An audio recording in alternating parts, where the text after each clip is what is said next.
I'm Christina Rea, and welcome to Breaking Out of Breaking In, a practical filmmaking podcast about taking your creative career into your own hands and making great work that gets seen without playing the Hollywood game.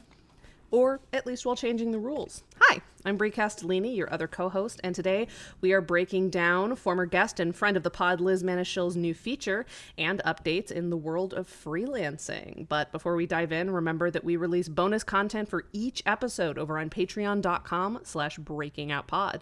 So if you want to support us and get yourself even more info and resources, definitely check that out.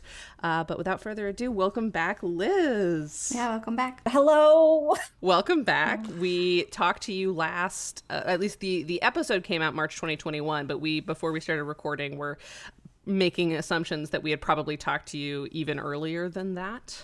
So obviously there's a lot to catch up on, but how are you right now? I'm doing okay. I'm, as I mentioned before, I'm very, very pregnant. And with that comes just like so many personal questions, right? Sure. And then I've been having to have, because I think of this podcast as really like a professional podcast talking about career and work stuff. I've had to bring that up a lot, like bring up my biology a lot as a freelancer and be like, I'm pregnant, I'm due soon, I don't know when it's gonna come, I don't want to leave you in a lurch, just letting you know now. So I'm just a lot of question marks right now, I would say. Sure. Yeah, that is an interesting thing to have to deal with. So we'll definitely get into that. What we were also saying before we started recording is that the timing of this podcast feels like it was planned, but very much wasn't in this circumstance, where the last time we talked to you, Christina had just left her full-time position and was looking for advice on the freelancing landscape. And now I am less than 2 weeks out of being laid off, at least at the time of recording. And so now I am also curious about the world of freelancing. So it feels like anytime Christina and I leave a big position, we need Liz Manashil to come in and tell us what's going on. You don't need me, but I'm glad to be a part of this major life transition. And Christina, you're still freelance, right? I am, but I really dislike it. So I'm not, I can't say that I'm doing it well. I focused more on kind of using my old contacts to guest lecture and do more of that because, yeah, I hate having to sell myself. It's really hard, I find, to... Before, when I had an entity behind me, it was like, oh, I don't have to prove to you that I'm worth my rate. Whereas now there is that where it's like I have to convince people that they should go with me or like what I can do for them. Whereas before the brand just sort of did that. So I don't love that piece of it. And so I've been doing more teaching than consulting. That's amazing, but I do have a hack for that I fell into, and it's reverse psychology. And I really don't even mean to do it, but I'll have a client that I like am on the fence about taking, and then I'll start to realize like I don't really want to work with them. And then the more I like tell them that like I'm not the right fit, that's the more they want to work with me. And like, so it's like pickup artist negging, but for like freelancing. The weirdest situation in the world. And I don't do it as a strategy. I really do it because I want to get out of that working relationship and I don't want to work with them. But take what I'm doing and use it for yourself. And like, you don't need them. Whatever. Like, get your money. That's the other piece of it that's hard for me is I think the people that come to me tend to be more marginalized people just because of like who I am and my experience. And those are people I used to help for free because of my previous job. So it's so hard for me to like talk about money with them because I don't want to have to charge them, even though I do need money and I do need to make a living too, you know? So that's the piece that I find hard as well. Wait, one more hack. Sorry. But again, this is just so interesting to me. Because I hate wasting time, right? Like in those conversations, you go through your whole spiel, you talk about what you want to do, and then you get to the rate, and then you're like, here's the moment. Can you give people, not that you ask for advice, sorry, this is hopefully someone will take something. No, this is why I appreciate it. Yeah. This is literally why you're here on the Maybe podcast. Someone will get something from this. But can you mention your rate in your email up front so that you give them an opportunity to just withdraw immediately and then you don't waste your time doing the spiel? Or is that something you're not interested in doing? Like you really do want to have that because I assume you have intro calls the way I have intro calls, right? Yeah. Yeah. Yeah, I could. I guess I don't want, I don't know. It's just like it sets a tone that I'm trying to be. I think I have to get comfortable. I just have like a hang up. As someone who grew up with no money, I have a hang up about money in general. So It's that's so like loaded. my Yeah, thing. I mean, Yeah. pun intended. It's a very loaded thing to talk about and deal with. And Mia Bruno, who I know all of us know and is my mentor, and I'm like on the speaking tour of recommending her in life and in work. She like forced me out of my comfort zone to talk about money. But I know it's more than just what you're saying. It's not just one element that's stopping you, right? Right. It's layers Yeah. of really complex issues. Well, and also, like, Christina and I both had the experience of obviously working for the same company, and like we have lots of thoughts about that company, but like the one huge benefit of it is that we could basically just be like benevolent educators, where like anyone from any walk of life who probably couldn't pay us under any circumstances, our rate or otherwise, like would just get the benefit of our advice and consultation for complete free, and we could easily justify just like spending a lot of time with people because like we were being underwritten and transitioning away from that and having to be like very firm about like not going to do this. Like I've already, since being laid off, I had a couple of speaking engagements that I was committed to on behalf of Seed and Spark. And when I got laid off, of course, I'm not going to do that. But I've had a handful of the people that I had speaking engagements planned with try to like be like, well, but what if you still came and just like taught your own class? And I was like, right, but are you paying me to teach do that? a class for free? No, thank you. No, thank you. Yeah. No. They tried to give me the like for exposure conversation, like you never know who's in the room, and I was like, I know who's in the room. You teach undergrad at a film school. Like I guarantee that's not the room that I'm doing work for free in. Yeah. I'm teaching a class this weekend. I don't do it a lot.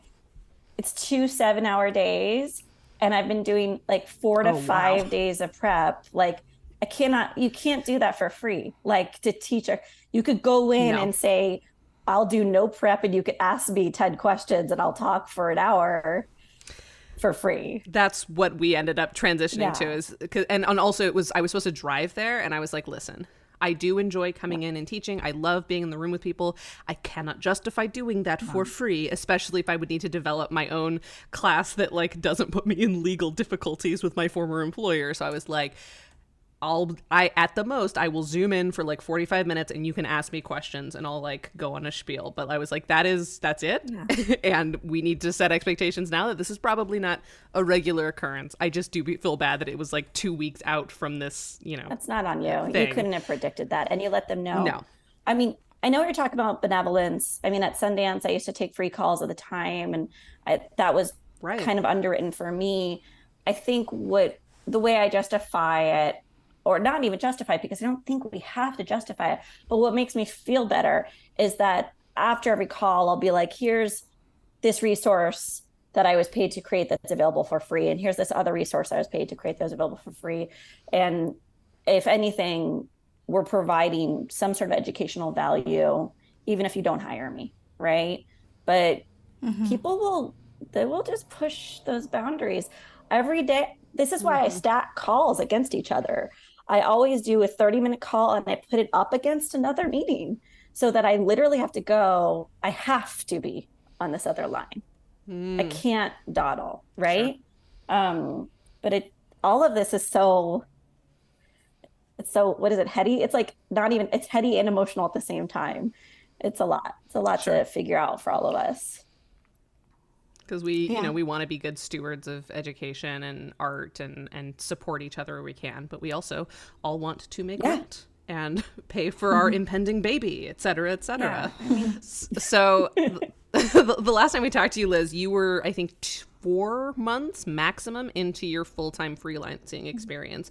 Have you been freelance since then? I've been freelance since fall of 2020. So we must have talked early 2021. If we're trying, this is the long game of figuring out the math of when we last talked. And I love it. Genuinely, for me, I take to it. I realized, and I might have mentioned this before, that I can overthink any circumstance.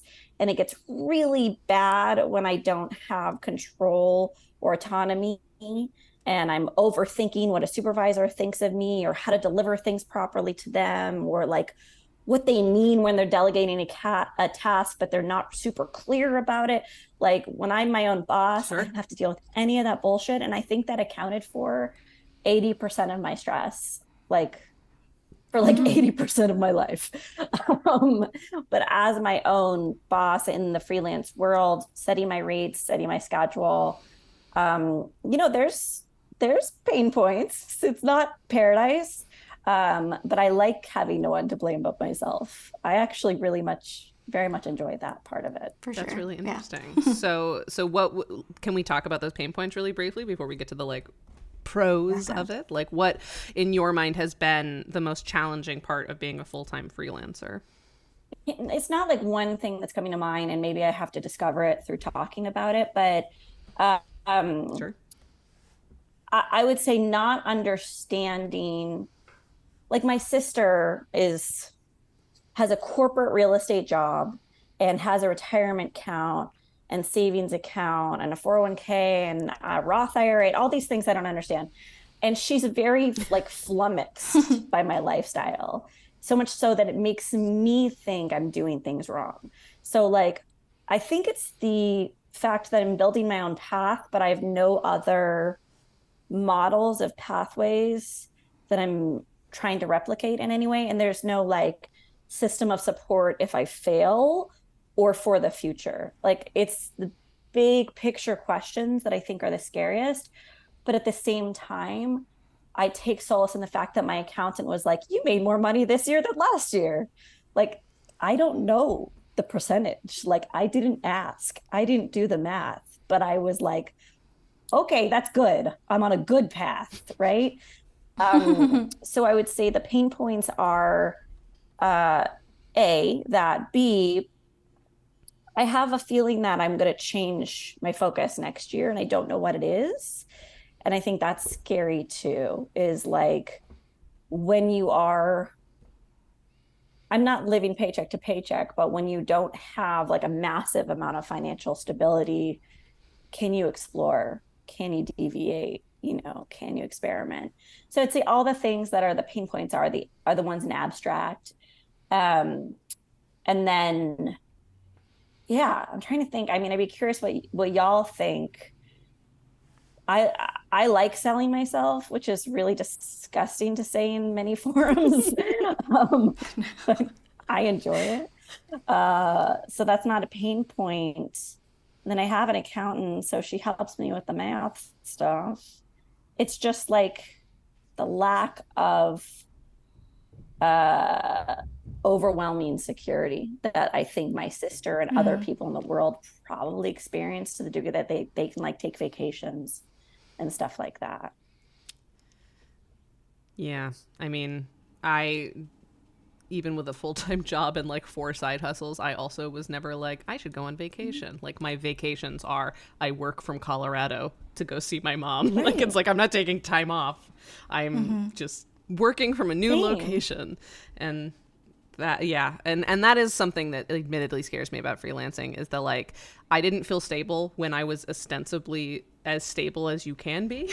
So like imagining being stable in a position where, like, to Christina's point, you don't have sort of the backing of a company that kind of does a lot of the talking and branding for you, that definitely freaks me out. My brother's an AD and PA here in Los Angeles, and like listening to the way that he schedules work is so deeply stressful to me that I can't ask him about work very often, because I'm like, I don't understand how you do this. Is it just like a lot? Like this it's just lifestyle. Very intense, or?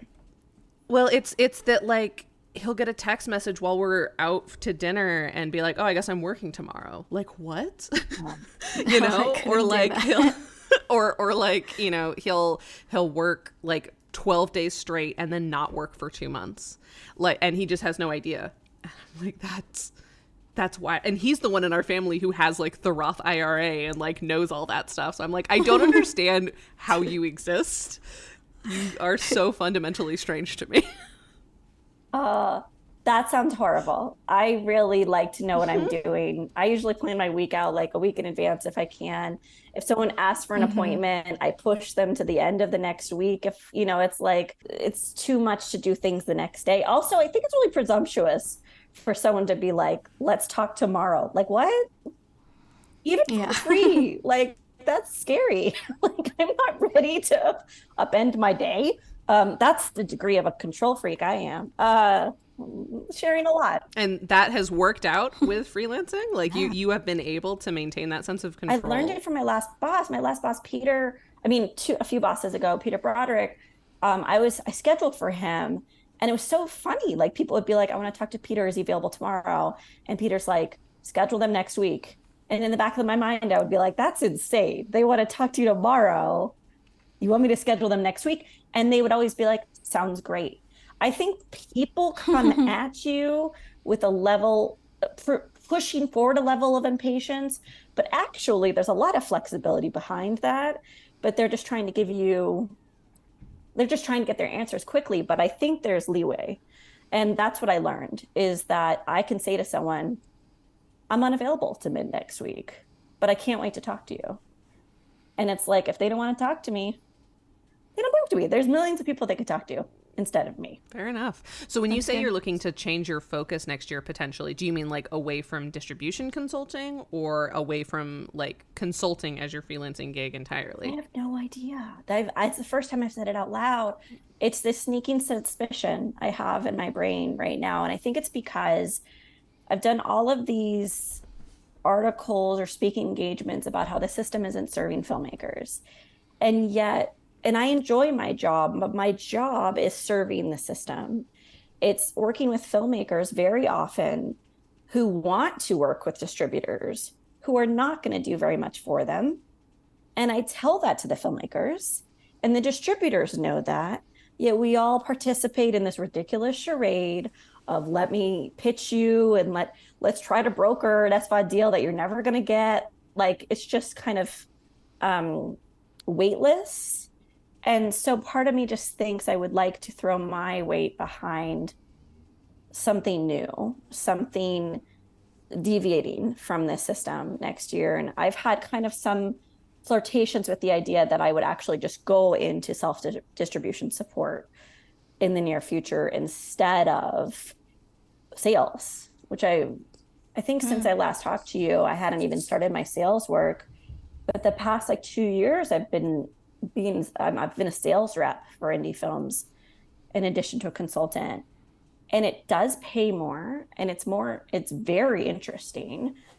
But you are like going to the market, and you're meeting with dickwads all the time. It's like you're just like you're engaging in kind of some yucky parts of the system, um, because that's what the filmmakers convince themselves that they need. And wouldn't it be great to motivate a bunch of filmmakers to say, no more, no more, stop giving money to these people? Yeah, I mean, I think that's something that I think comes up in every sort of aspect of filmmaking, indie film and otherwise. Like the last time I did a distribution workshop, somebody raised their hand and were like, "Do you know how to get a short on Netflix? Because I know they have shorts. Like, who do you get to get them shorts on Netflix?" And I was like, "Well, first of all, I have to ask you a question. You know that there are shorts on Netflix, right?" And they're like, "Yes." And I was like, "Have you ever watched one?" And she was like, "Oh, I mean, no." And I was like, "Cool. So why would you want your film there? Like, who's watching shorts on Netflix? Do you just want to be able to say you're on Netflix? To what end? What like literally what do you think you're getting out of this?" And I feel like I have that conversation with so many people, and that must be a lot of your job is just being like, why? Well, Beyond the blanket validation, why? 80% of my job is like telling filmmakers that they're going to be disappointed before they're actually disappointed. It's like me being like, I could pitch all these people, but here are the 15 companies who are going to say no to you and not even watch your trailer. And then here are the 5 companies that might have an intern screen your movie and then immediately say no. Like it's just breaking hearts all the time. I was a film critic for a few years, and I hated that too because it was really fun to be on TV. It was really fun to get like free pieces of cake to celebrate Jennifer Aniston and cake, but like, but like ultimately I was spending my time breaking down movies. And it's like, that doesn't, I want to go on the side of empowerment instead of just giving people bad news all the time. I think that's kind of That's a fair. bummer. So I want to stop doing that. But then there's the financial aspect. You even said it yourself that like, hey, sales pays better, even when 80% of your job is telling people to set themselves up for disappointment. So like, how would that have to change your scheduling strategy, your client log strategy? Like, what are, in theory, since obviously you haven't committed to this yet, but like in theory, what parts of your day to day, your career strategy would shift in this circumstance? I mean, currently, I don't really actively market myself. Like, I know this sounds strange, and I think I said this when we talked originally. I think the Sundance brand did me a lot of good and set me up real well, and people Yeah. come to me. And I think that there's still a bunch of filmmakers that I haven't tapped into. So, to answer your question, I think it'll be volume. It would have to be volume based, and it would have to go back to hourly consulting, which sucks. Um, with sales, I work with an upfront fee, and it's a meaningful fee. Like, it's a good fee. It's less than my competition, but it's meaningful and it helps pay my bills tremendously versus stacking up, which I'm sure you too have experienced in the past, hourly consulting rates over and over and over and over again. I do think that that would be the trade-off, is that I'd have to go into focusing on volume and hourly consulting, because I wouldn't want to use the same model and charge a sales fee, but I could charge, and I know some people do, some people that we're good buds with, a monthly fee. I could do a monthly fee, like a publicist does, or like a digital marketing manager does, things like that. I haven't quite figured it out. I mean, I think my plan is to have the baby turn off and hope that things kind of coalesce into what I'm supposed to do once I get a little distance from what I'm doing right now. And I might just come crawling back and be like, sales, you're stable. You can I can do you and I enjoy you. And I might retract everything I'm saying right now. Well, I guess that's part of freelancing is staying flexible. So has because I obviously follow you online, you and I talk offline, and I've seen the increasing frustration you've had about the distribution landscape over the past couple of years. So like has there been a significant change in what you've sort of observed in indie film distribution, or has it just been like same shit always and you're just more sick of it now than you used More to be? aware of it, you know? I think as an indie filmmaker, we kind of get half the story. Like, our sales reps, our distributors, our producers may not always let us in into exactly what's going on behind closed doors. As a sales rep, I'm having direct conversations with the distributors who kind of give me the same excuses over and over again. There's no real curation. Like, it happened. I repped this film, was like the first film I ever repped. It's an amazing movie. It played Seattle Film Festival and Rain Dance. Genuinely like one of my favorite movies to this day. And it was my first sales film. So I went to every single distributor and I was like, I love this movie. Watch it, check it out. And I heard no's across the board. And yes, they might not like the movie, but it was no name cast, no clear genre. It wasn't, it was a reflection of there being no curation. It was a reflection of just being safe, right? And I think the further you go into the world, the further you realize nobody knows anything and they just want to make safe decisions.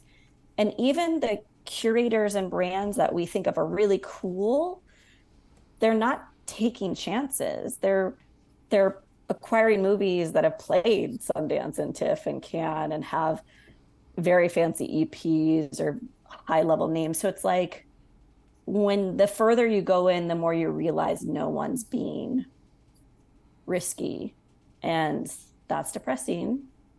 and Yeah. and a bummer. And also that filmmakers are not really taking the time to put a true investment into the release of their films in order to prove anyone wrong. So that's a bummer too. Investment as in money, No, investment as time, in just time. time. Time. Like I've been really interested in theatrical, and I know everyone thinks it's dead. I don't think it's dead. I think it's actually the hope for indie film is art house theatrical. And you just hear these myths over and over again that are based off of very little data because it's just indie filmmakers being like, well, I'll just work with this digital distributor because they'll take care of me and then I'll be able to step away from the film. But it's like, I mean, you'd be surprised. You could play theaters. You could play midnight screenings. You could do community screenings. You could, I mean, I like had a graphic designer design an enamel pin for my film. And then I gave it away to people at screenings. Like there's little tiny things you can do. But filmmakers are just exhausted and disenchanted and they're being manipulated by the system. And I'm getting into my sad speeches all of a sudden. So you all have heard it many times. I mean, we all have heard it. We've all filmed it. Christina and I wrote a Yeah. feature about it. Yeah. Like, Yeah. That you know too well. Yeah. it's definitely tough. And I don't really know how to talk to people about it anymore. Like when I did do part-time freelancing, I was often doing marketing consulting for especially episodic creators, but like just like talking to people about how you can't just sort of put something on YouTube and hope for the best. Like tags are meaningless. Like you have to go out there. But like now that I'm back on the, freelancing market more hardcore, I actually don't know what I would say to anyone because like what platform works right now? Like I was talking to this influencer marketing person and she was telling me that like TikTok is a great way to market yourself if you want to be on TikTok, but it's not a great way to market yourself if you want to move people off platform. And like people tell Christina and I all the time, like you guys should release clips of the podcast on Reels and it's like that doesn't really work unless you want to be a TikTok person. Like unless you want to build a TikTok brand, TikTok is only going to keep people there. Instagram Reels will help you sell things through the Instagram store, but even that doesn't really move people off platform. So I'm sort of left being like, I don't know what I would tell someone right now. So I know you're more distribution, but like, have you had those conversations? What do you tell filmmakers right now in the chaos that is social media about, drumming up midnight ticket sales, about when they do the independent distribution method and like put their work out there? Like what are those conversations looking like right now? Because I'm at a loss. Yeah, I mean, I agree. It's very hard to convert people to do any action on any platform. And you two are marketing is not my expertise. It's not my specialty. My third feature that I'm gearing up to make is testing all of the theories I have in my mind. So I can't really impart any wisdom that is tested, right? But my thought is I still believe in building a personal audience. I still believe in using emotional human language to promote your art and promote yourself and to not be Nike and to not be a corporation. And that's where I do like TikTok and where I do like Instagram, as long as you don't emulate the way influencers behave on these platforms, but you find your own way of talking about your work and yourself. But my theory and the theory of some of my colleagues that are doing this kind of thing this year, like Naomi McDougall-Jones, is we believe that we've lost community and we've been isolated, and that the way to succeed as a filmmaker is to bring back the community aspect, which again goes back to theatrical or semi-theatrical or grassroots screenings. So my belief is if you could do anything possible to make a theatrical engagement have added value, whether it's like bring on a short, bring VR, have a party, bring a band, have merch, have food, whatever it is, we've all talked about it millions of times. Think outside of the box in terms of what would you enjoy and bring that to the table. That's what I think works. What we're trying to do is drive people away from online because it devalues. We all know iTunes, no one makes money off of iTunes and Apple TV. Why are we spending so much time getting people to rent their film on iTunes? Like, it's not helping us. But if we go and we say, this ticket, yes, it's $20, but yes, you have a rock concert and you have a hot chocolate bar and you have my movie, like, it could be delightful. And so the goal is to sell delightfulness. And that's what I'm testing with the next film. Okay. That's really cool. Yeah, I mean, That is we're cool. definitely going to talk about Best Friends Forever. Don't you worry. I didn't mean to jump ahead. I'm excited to hear more. No. But I'm glad you brought it up organically. It's perfect. But what I'm curious about, Liz, is because this is something you said a little bit earlier, which is that like a lot of your conversations are telling people that like you're probably not going to make the money that you pay me to distribute your film. How do you have conversations about getting people to pay you when you are explicitly telling them that like the ROI of you is bad? Well, like how, like especially for short form content, like no one makes money in short films. Are you kidding? So like how do those conversations go? Like I obviously don't want to lie to them, but I also don't want to like talk them out of hiring me in like the consultation. I'm telling you, talking them out of hiring you does work. It's the weirdest thing in the world. Short form, I never charge an upfront fee for short form. I do hourly consulting for short form. So I just set an hourly rate. I agree. It's not even worth me finagling that or convincing them otherwise. It's just, I don't even give them the sales fee because I've only done sales for like maybe 6 to 12 short films. And it was part of Chapman University film program that I was hired for to rep their films. So that was different, that Chapman was paying me. And I was like, okay, ha ha. But in terms of the conversations, the ROI isn't, they get a great ROE. I mean, I know that sounds absurd, but it's true, right? Like their return on experience is awesome because I under promise and over deliver. I'm a very self-deprecating person. I will say up front all the ways they're going to be disappointed by me. But then a festival will come my way and be like, do you have any films you're repping that we should look at? And it's like, that's not part of my job, but I do that, or like just various opportunities, connections, networking. I guess what I'm trying to say is like, I feel very confident that I'm good at my job. And so what I sell is education, emotional support, help with decision-making, help with negotiations, being an open book. The fact that I've interviewed, I mean, just this year, probably 100 filmmakers about their distributor experiences, that informs everything I do when I talk to other new clients. Like I can go, well, let me connect you to this filmmaker who got fucked over by this distributor so you can know exactly how they were fucked over, Sure. It's not about ROI anymore because, I mean, you could say the same thing to a publicist. Publicist is $15,000 if you're doing a Sundance premiere or whatever. It's like, can't guarantee that you're going to make $15,000 in transactional revenue for that film. But the publicist says, I'm going to get you in the trades. I'm going to get you exposure. And what I say is, I'm going to give you support and I'm going to give you knowledge. I'm going to be there for you. And I'm going to believe in you and your film.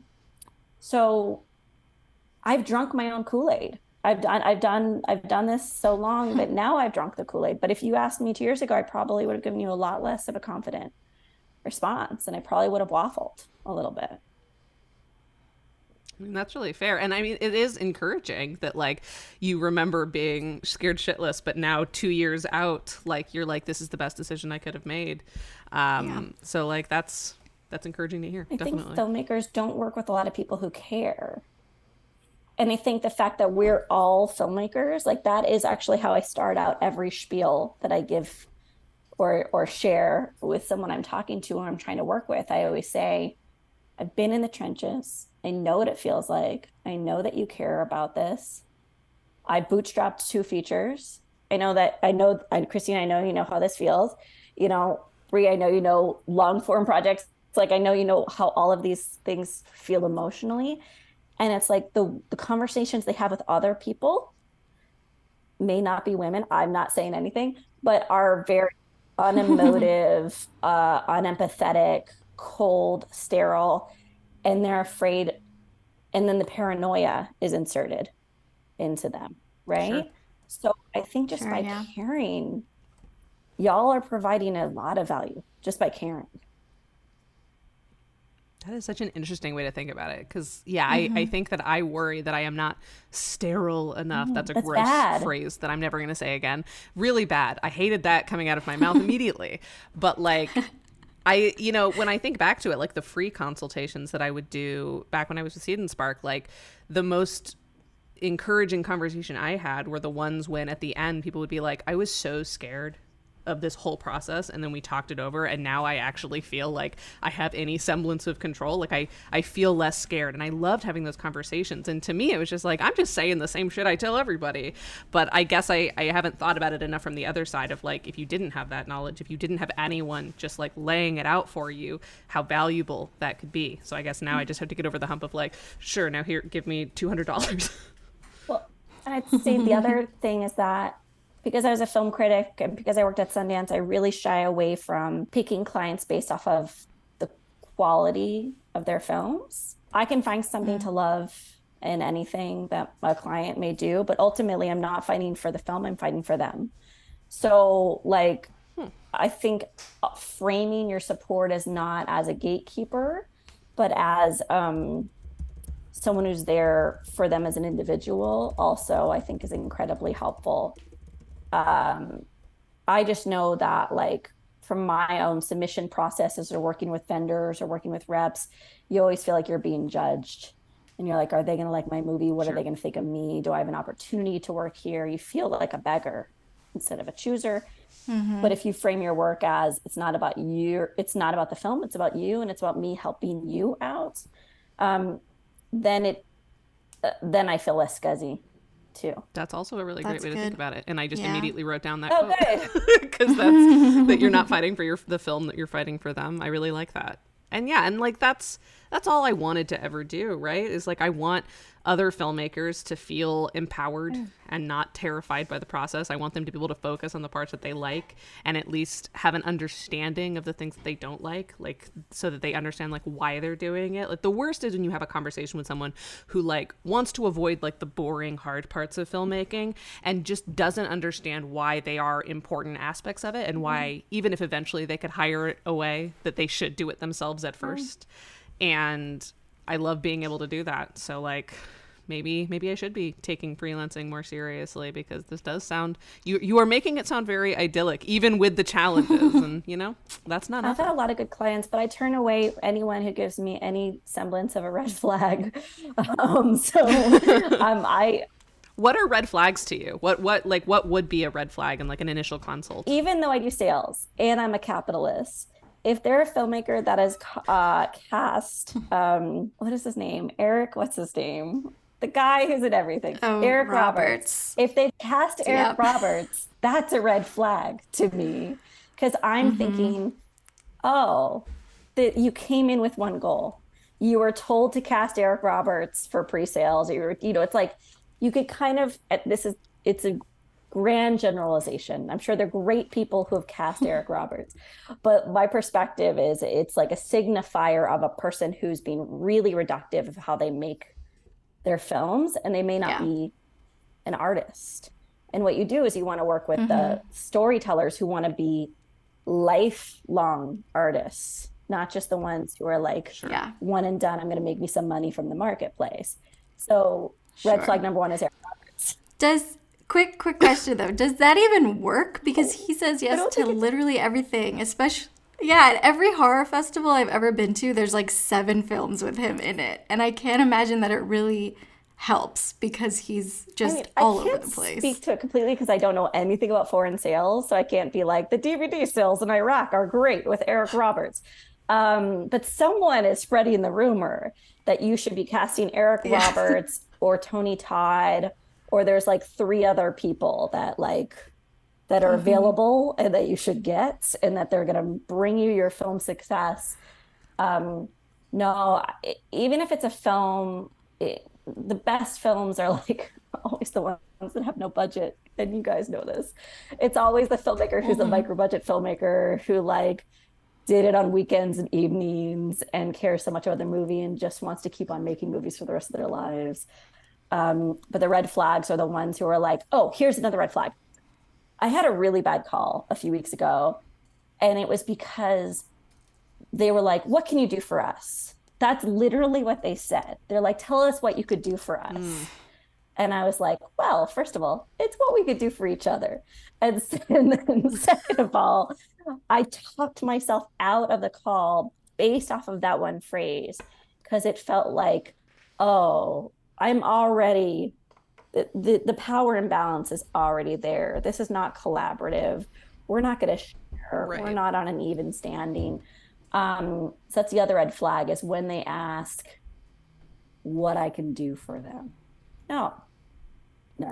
Yeah, that definitely implies, because I've had those conversations in crowdfunding consultations where the implication is they think that I'm going to hand them the keys to the kingdom. They think that I'm going to do a bunch of work on their behalf and all they have to do is show up and be brilliant. And it's like, that's not a thing. And the fact that you came in here with that energy makes me think that maybe you're not taking this seriously. Yeah, and just also it's like, it's entitled. It's like, I want to be flexible. I want to support them. I want to believe in them. You're not going to be paying me to believe in you.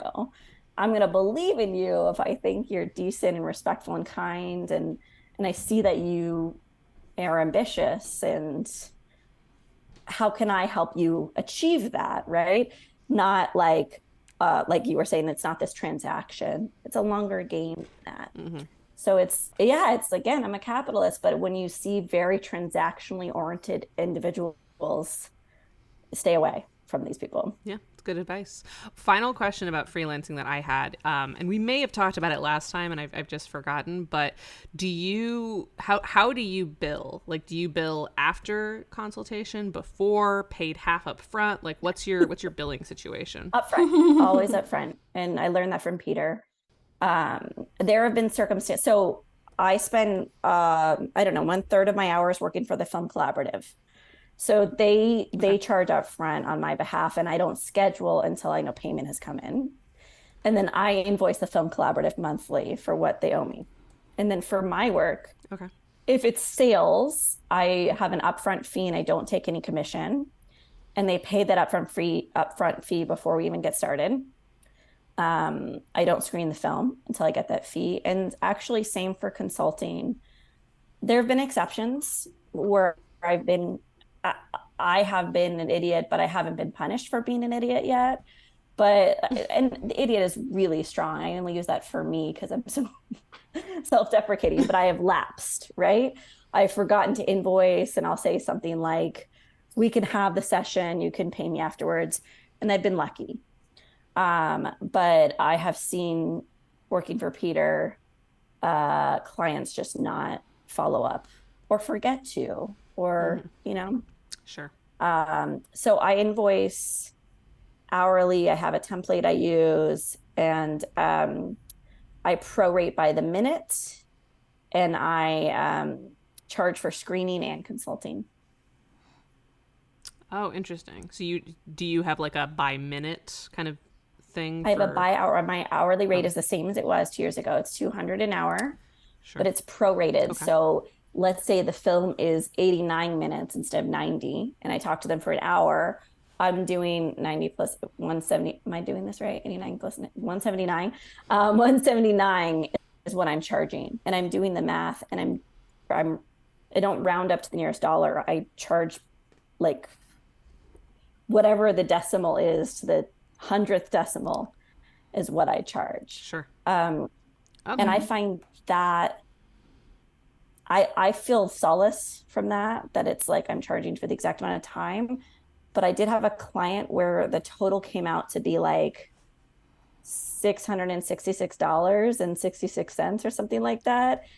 And he's like, can you just charge me another 10 minutes? I was like, sure. That's hilarious. I That is really did. funny. And I was like, you're only benefiting me in this circumstance.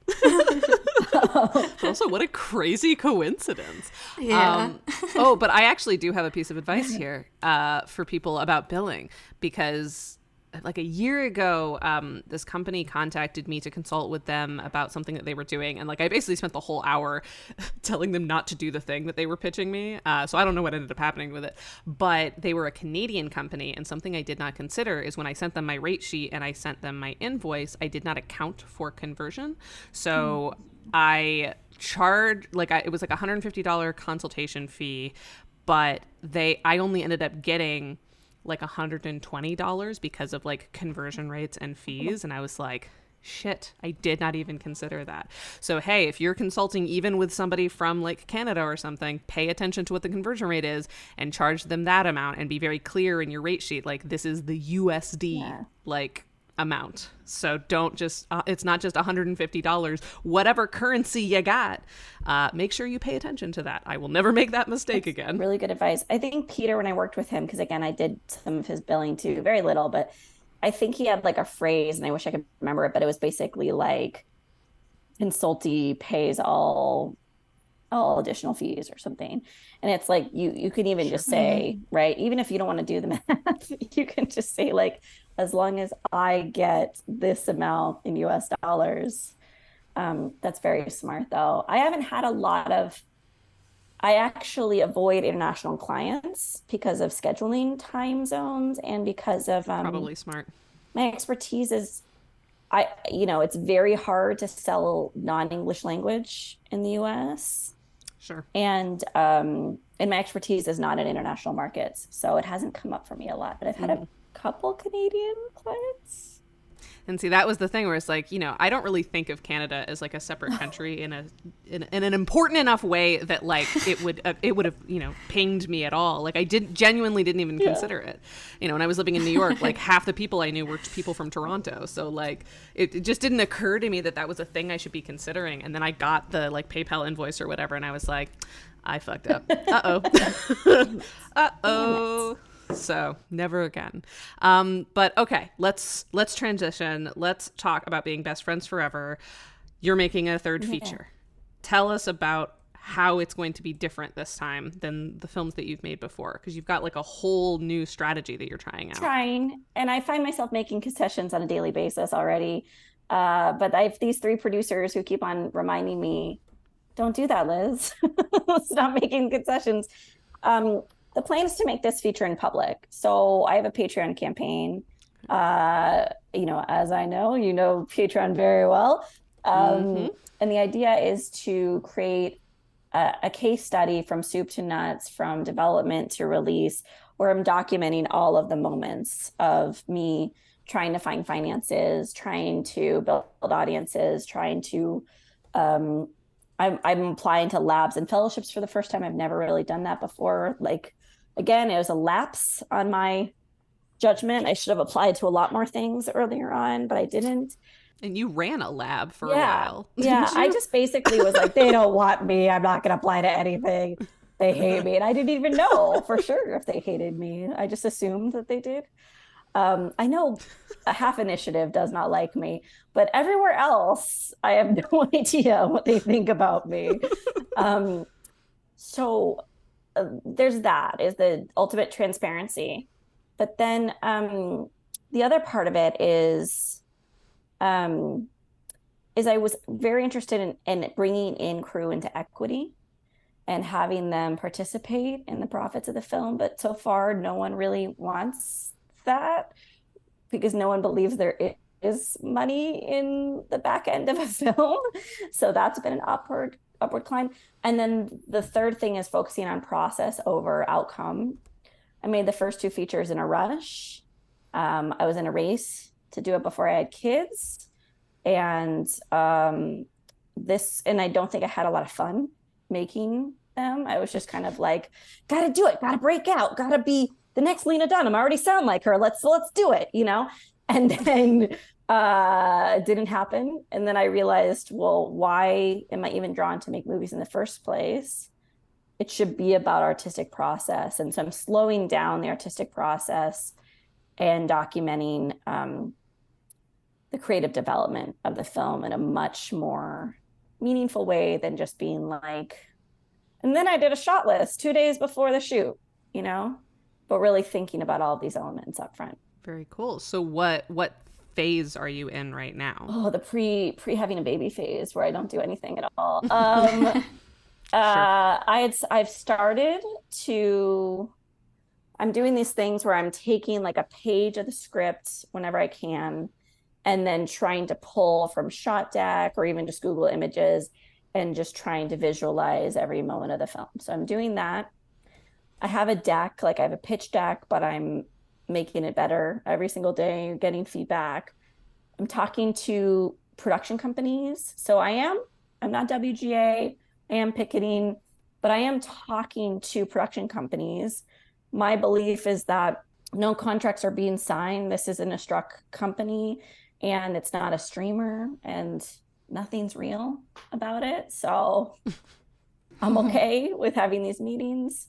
I'm pitching to small private equity investors. I'm doing everything I can. I mean, we have like almost our entire crew, you know, and the script has been ready for a while and we've been applying to fellowships and labs. I wanted to do horror because I thought it would be easier to find. And I love horror, first of all. I love horror. It's like my rom-com and horror favorite genres. But also I wanted to test out the belief that it's easier to finance and distribute. And I've found that yet again, I am the anomaly because I'm not doing a straight horror film. I'm not doing like a slasher girl in the woods thing. I'm doing like a subversive horror comedy that's in the vein of like imagine Yellow Jackets meets Now and Then. Like it's kind of that. And so it's not necessarily the most obvious horror film for people to invest in. And I'm documenting that too. So have people straight up told you like No. like financiers No one said or is it anything. just like you're getting a This vibe? is just me reading into the like 8 conversations I've had and deciding that I have a theory. It's based off of nothing. So I have no data whatsoever. So like I'm completely not experienced with like investors and equity investors. So like what is that process like? Like how are you finding these people? What are the conversations you're having with them, especially with your knowledge of like the deep anti-ROI of a lot of these processes? Like break it down for me, please. I mean, it's been going to people in my network who I've talked to throughout the years who I know are investors and just saying, are you open? Are you open to me pitching this to you? I have a deck, things like that. And some of them are still, the jury's still out. A few people were like, like the budget right now is 400. And they're like, this is too expensive. If you were making it for 100, I would invest. Another investor was like, I would invest in something else you would do, but not horror. I'm not interested in horror. So I'm getting actually very different responses every single time. And I think the genuine perspective that I have is that nothing's going to happen until we're closer, until we're like, I still have to have a baby. I still have to go on maternity leave. Maybe we'll get cast attachments before we get investors, though I don't think it's needed. But I think we need to create a little bit more momentum. And I think most people see that there's going to be a slowing of momentum for the next few months and don't know how that's going to turn out. And so they're not jumping on board officially until in their eyes it's real. What is your like hopeful production date? I've been telling everyone it's February 2024. So that's we have the date. I think it's the 17th of February 2024. Like we have it all scheduled. We don't have the money. We have like $20,000 total, which is nothing to sniff at, but our budget is 400. And, there was a lot that I wanted to have done before having this baby that I don't know if I'm going to have done, but I wanted to have the whole thing storyboarded before pregnancy. And I maybe have 3 weeks and I can maybe do it, but that seems hard, guys. That seems really hard. I might give myself a little break and just do like 2 scenes. Hey, everyone's artistic process is their own artistic process. And like you said earlier, this process should be fun. If you're not having fun, then, give yourself a beat. Yeah, I think that is the thing about freelance that maybe is coming back, right? Is the circular argument of how great freelance is that you always prioritize the paying job, even though you chose the freelance life to give yourself flexibility, but it's very hard to safeguard the creative time because you never think that you are ever making enough money. So Yeah. I've had a calendar entry in my week, Thursday at 8 a.m. every single week, that I just schedule over every week. And it's like Liz's creative storyboarding time every single week is just like, nope, it's something else now. So that's what we have to watch out for as freelancers. Yeah, I mean, I did that at Seed and Spark when I was in therapy before the pandemic, and it was like kind of a hike in New York where I was living at the time, and so I had to block out like 2 hours of my start of the day schedule every single day in order to like go to therapy. And when I stopped seeing my therapist, I kept that time on my calendar as like writing time, protected time, because it's like I was getting my work done. Like that was, it's remote jobs do not need 40 hours a week usually, not in the way that we conceptualize a 40-hour work week. So I maintained that therapy time even during a pandemic when I wasn't commuting anywhere. And I wasn't perfect. But I didn't work at Seed and Spark during those 2 hours. And that, from being such a workaholic, was very helpful to me in kind of reprioritizing how I approached like building my day. But yeah, there's always a temptation of like, what if I did something productive during this 2 hours that was not creative at all?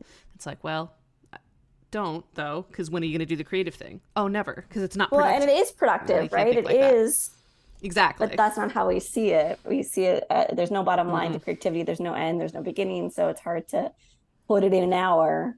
But it's actually really important. Yeah. Sometimes even just putting it in your schedule is half the battle.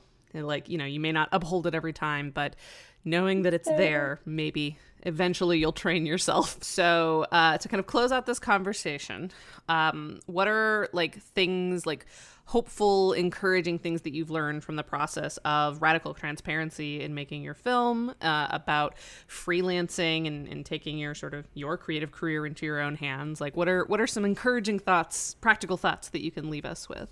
I have these AMAs. Some of my people on my Patreon don't know what an AMA is. So I always go AMA/Q&A/open forum every single time. I have these AMAs and I just kind of schedule them willy-nilly when I feel like we're due one. And I had one a few weeks ago, and they kind of devolve into talking about the way I run the Patreon sometimes, where I start saying things like, oh, I want to grow us. I'm not sure how. And then one of my patrons was like, why don't you focus on growing? And I was like, well, I also want to make sure you guys are happy and that I'm providing value to you.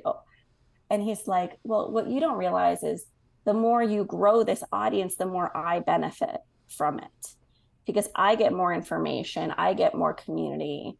I mean, he was just like, don't think about over serving the audience you have. Think about growing your audience to benefit everyone.